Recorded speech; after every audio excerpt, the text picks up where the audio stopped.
Welcome to the Casting Across Fly Fishing Podcast. I'm Matthew of castingacross.com, where I explore the quarry and culture of fly fishing. A little bit of a different podcast episode today. I'm going to start off with a very practical tip, move into some fly fishing adjacent conversation, and then probably spend a little bit longer talking about the content that came out on the website this week.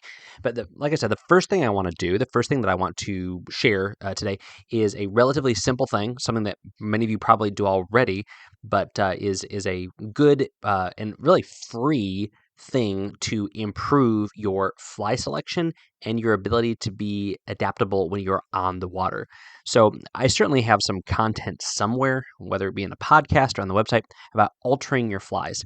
And the best way to alter your flies on the river, let me take that back.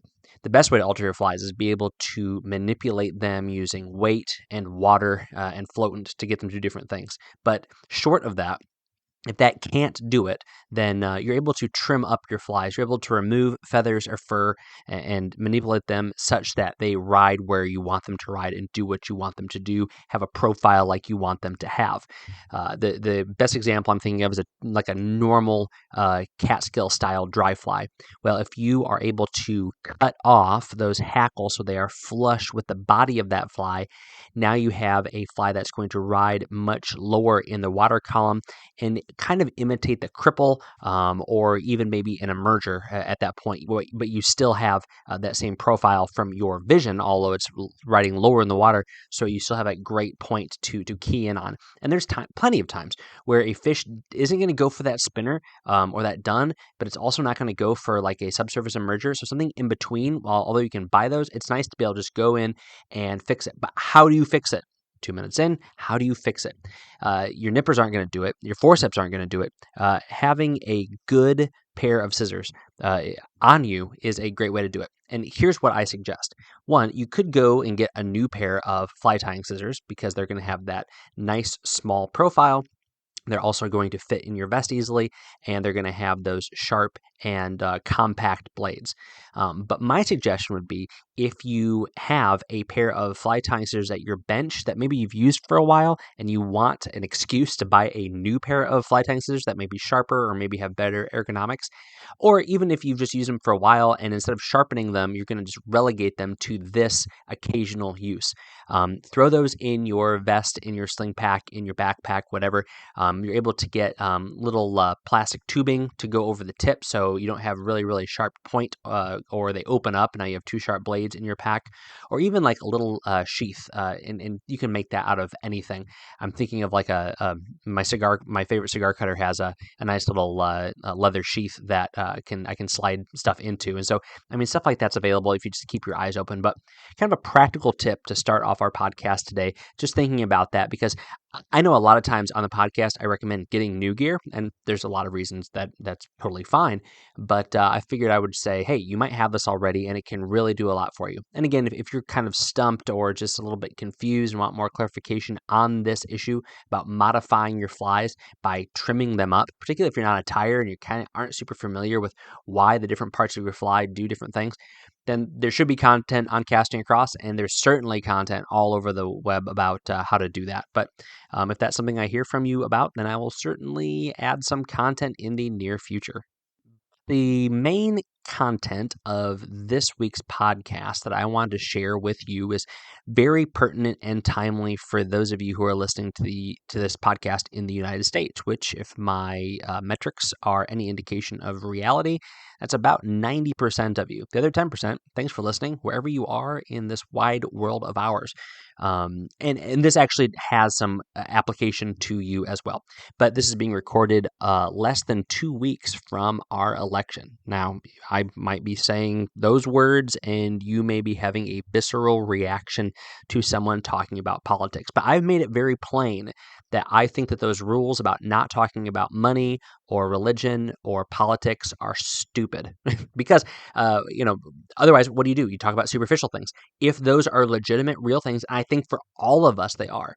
money, religion, and politics, those underlay our lives. Why shy away from the meaningful things? It doesn't mean you have to be a snot about it. Doesn't mean you have to be dogmatic about it in conversation. You have to be dogmatic in your opinions, but how you broach those topics, that's often the problem. That's why people don't like those topics. So again, I'm not a believer in that paradigm of not talking about those things. So I'm going to talk about them today, but I'm not going to give any partisan perspective. Although, I mean, I'm sure if you listen between the lines, you're going to get where I'm coming from. But I want to talk about the idea of voting the environment. Voting the environment. So I wouldn't say this is a single issue voting situation, voting the environment. I think it's a very important thing to do. But a couple of caveats before we get into the meat of it. I think voting for the environment is first and foremost a local, but probably to a greater degree, a state level issue. Are there federal regulations that influence environmental issues? Yes.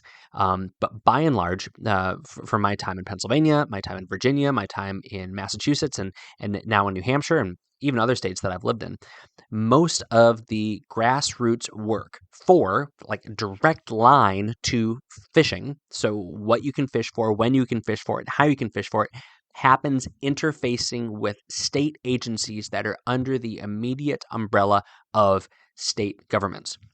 So they are playing by certain federal rules. They have to have local enforcement, but state politics are usually where the rubber meets the road. And so keep that in mind. For whatever the Democratic or Republican nominee is going to do, if he or she wins, a lot of it, when it comes down to it, is going to happen more at that state level.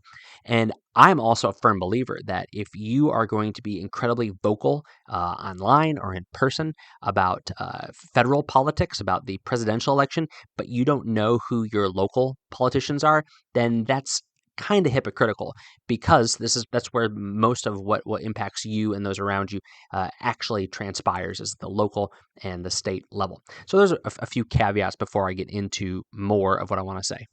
And the gist of what I want to communicate is the interconnected nature of politics as it relates to, again, fly fishing, which is such a small niche aspect of it. So we'll really talk about fishing and how who you elect and who they put in place influences how, when, and why you can fish, or what you can fish for. So again, remember, a lot of the things, you're not voting in people to make those decisions. You're voting in people who will put in place the people that make those decisions. And every once in a while, a referenda comes along where you're able to actually vote on these things. But by and large, the policies about seasons, bag limits, angling techniques, that's going to be decided upon by these bureaucratic agencies.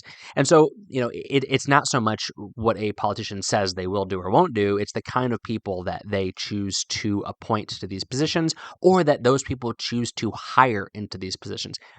I'm not telling you anything you don't know. It's just sometimes we flatten things out and say, so-and-so is the president. I can't believe we are still fishing for and keeping striped bass.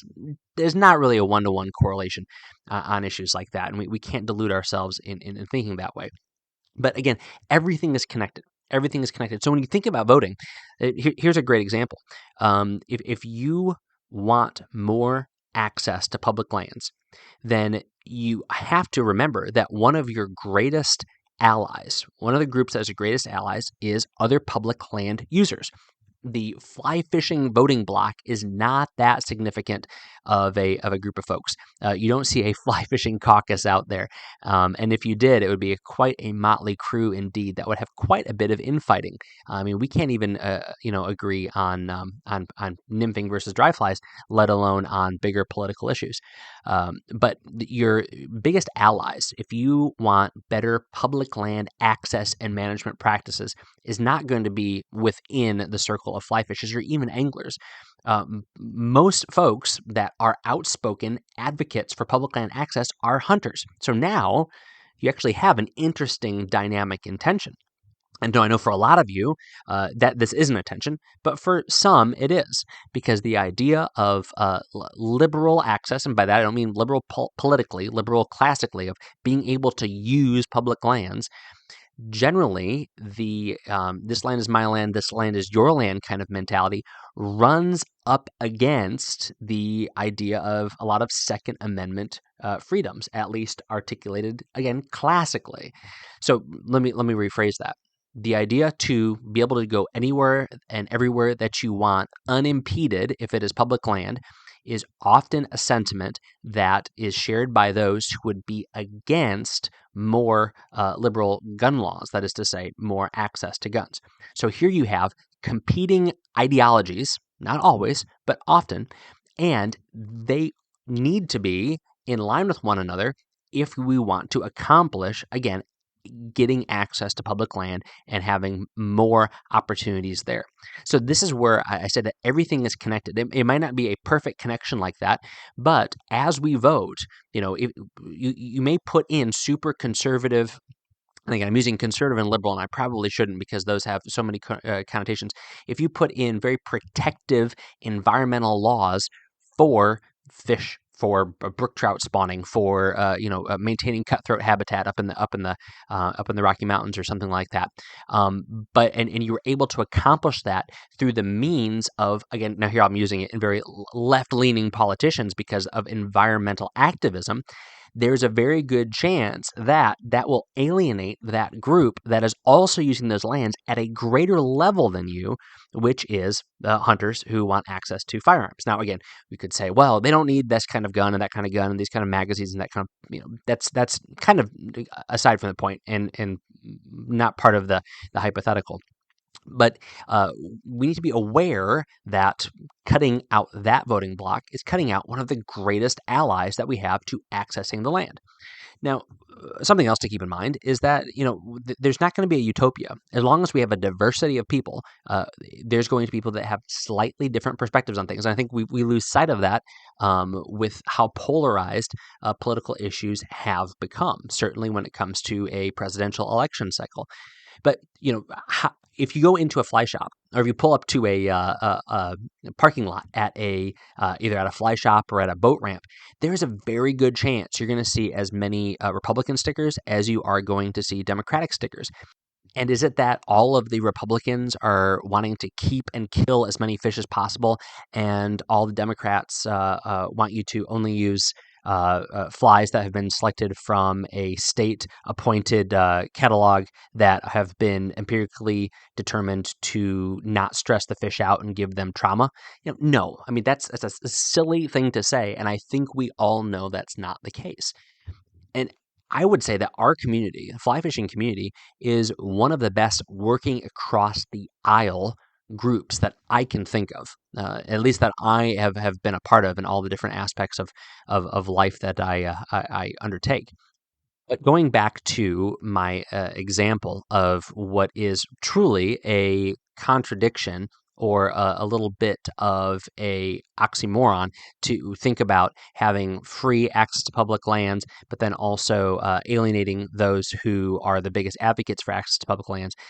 This illustrates how everything is connected. And if you are a single issue voter, you need to understand that that issue that you're voting for has lines to all the other issues: economic policy, immigration, and even just the sanctity of life, and how you put all of those things together matters. And if you've been listening for a while, you've heard me say that I genuinely think we cannot take care of the environment unless we take care of people. And we can't take care of people unless we value people.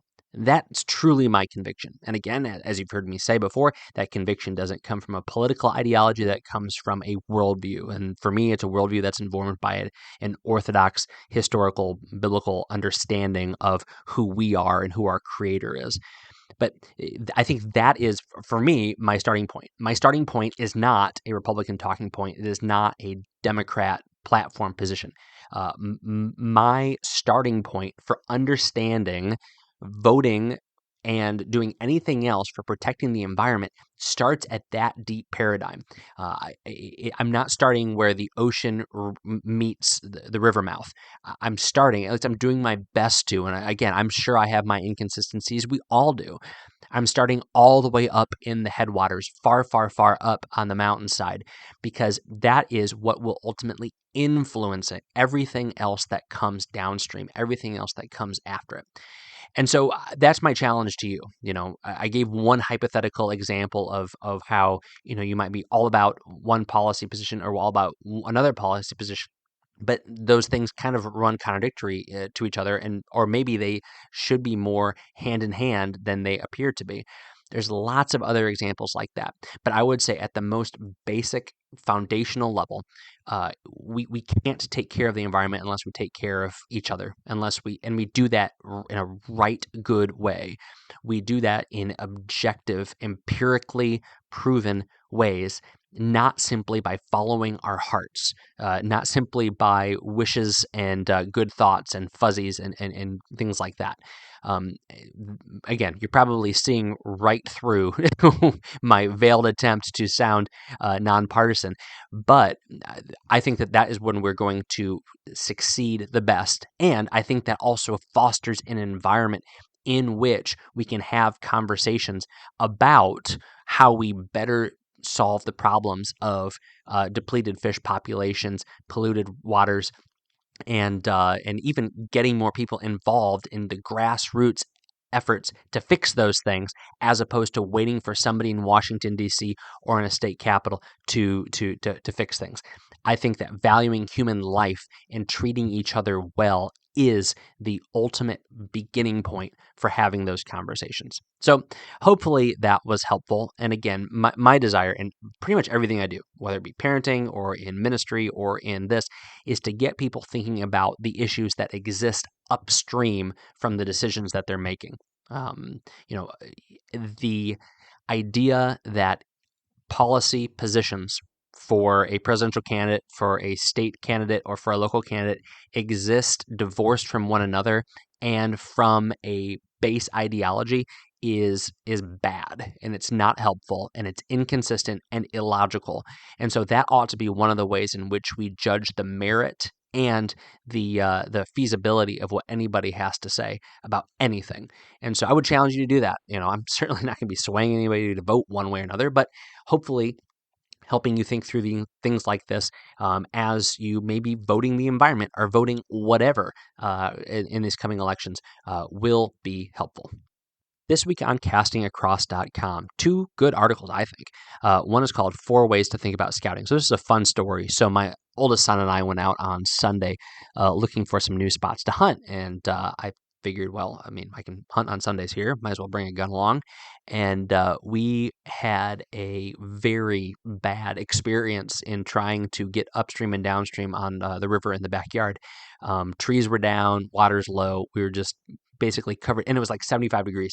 So we're like covered in sweat and cobwebs and just nastiness. And we didn't get anywhere. We spooked one wood duck, but that was while we were like whacking tree limbs with our paddles. So the shotgun was nowhere to be found. Then we went to another spot, and it was very, very sketchy. Couldn't really even get down the road because the signs were so ambiguous as to where you couldn't go. Then we went to another place, and it was a very, very long gravel road with a bazillion do not enter, no trespassing, no hunting signs on one side, which makes you think if they're putting a ton on one side, it means you can actually hunt on the other side.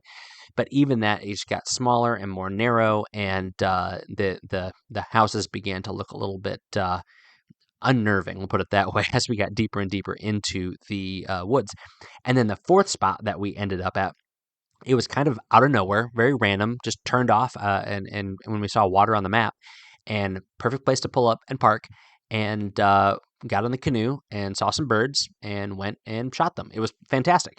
And we saw so many fish while we were doing it too. And this place was not on my radar. This place was not something I was seeking out. But in hindsight, looking at the map, it checked all the boxes. It didn't have any glamour. It didn't have any prestige. but it was water and it was accessible and it was worth driving to. And it paid off for us, at least in the few hours. We weren't even there a few hours, less than an hour, as we put a few birds in the fridge. Actually, they're being turned into pastrami as we speak. So I gave 4 things to think about that kind of line up with how and why we went about that, and a little bit of trial and error and how that could be helpful to you. Wednesday's article is called A Different Kind of Fly Fishing Book. So here I go through 3 books, and usually I send you to go to find out what they are, but here I'm going to tell you what they are. First one is called The Fisherman by John Langan, which I recommended on this podcast before. A little bit more grisly than the normal fare that I recommend from books, but it is a horror novel, which I enjoy reading horror. I don't like watching horror movies really, but I enjoy reading a good, well-written horror novel. So you can check that one out. More details on that one on the website. And then Fly Fishing Treasures, The World of Fly Fishers and Collecting by Steve Voigt. I don't think I've talked about this one yet. It deserves a full review, but I figured I'd at least throw it out there since we're getting close to Christmas time. At least shopping for Christmas time. Less than 2 months, or just over 2 months away at the release of this podcast. Actually, I'll come back to this one at the end of the podcast for my recommendation. And then the third book is called His Blessings Through Angling by Harry Murray. I've had this one for I don't know how many years. I got it very early on in my angling life. Harry Murray owns Murray's Fly Shop in north central Virginia, and right on the edge of the Shenandoahs. And this book is kind of like meditations, devotions on like the underneath why we fly fish. So it's kind of the heart of fly fishing that he writes about. So 3 different books kind of fall out of the normal categories that I like to recommend books in, but I'm happy to recommend anything and everything that's worth a read. And of course, you can see all of the reviews of books on Casting Across if you go to a fly fishing library, which you will find both at the header bar on the website and on the side of the website as well. This week's recommendation on the Casting Across Fly Fishing podcast is Fly Fishing Treasures, The World of Fly Fishers and Collecting by Steve Voigt. I am going to use some superlatives here, but this is the best book on fly fishing kind of museum collections that you are going to see. It is beautifully photographed. It is well documented. It is a real pleasure just to flip through and check out. It is not an inexpensive book. I think that there's one version that retails for $80, and then there's a collector's edition that's like just shy of $200. But it is a fantastic book. I can't say enough good things about it. If you enjoy beautiful fly fishing aesthetics, this is a book to get. If you enjoy antique tackle, this is a book to get. Or and this, I'm sure this book will show up in gift giving guides. If somebody like that in your life, or somebody who has everything, this book would probably be a great book to get them. So I'll put a link to Fly Fishing Treasures, The World of Fly Fishers and Collecting, on this podcast's show notes over at castingacross.com. Thanks for listening to the Casting Across Fly Fishing podcast. Please subscribe in your favorite podcast app and rate the podcast in Spotify and iTunes. Then head over to castingacross.com for 3 posts a week on the people, places, and things that go into the pursuit of fish.